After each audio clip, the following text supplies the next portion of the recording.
In today's video, I'm going to teach you how to group objects on your screen easily and efficiently.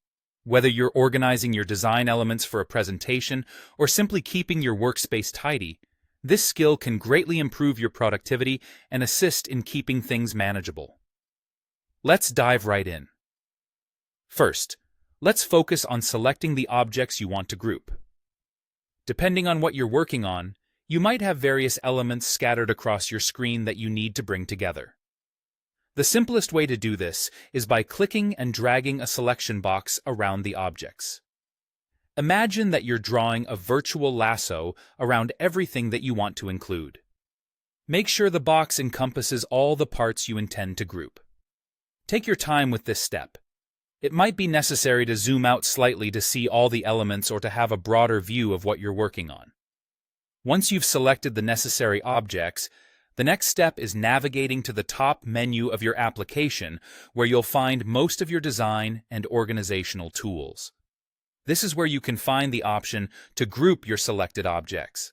To do this, look for the menu option labeled Arrange.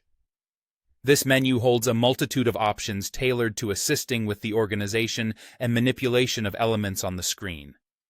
Hovering over or clicking on Arrange will reveal a submenu filled with various functionalities. You'll notice the Group function nestled in this submenu. Selecting Group will immediately bind the selected objects together. Essentially, this action makes all those individual pieces act as one cohesive unit. It's an incredibly handy feature when you want to move or modify multiple items in unison without having to handle each one separately. You'll find that this makes managing your projects much more efficient and organized. Remember, grouping doesn't mean you can't make changes or adjustments later. You can always ungroup the objects if needed. This flexibility allows you to maintain control over your design process, tweaking and adjusting your grouped elements as needed without worrying about permanent changes. Keep in mind that this functionality is available on most graphic and document editing software.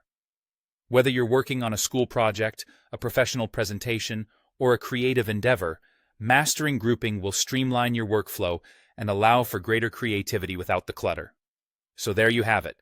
By using these simple steps, you can group objects and improve the efficiency and organization of your projects.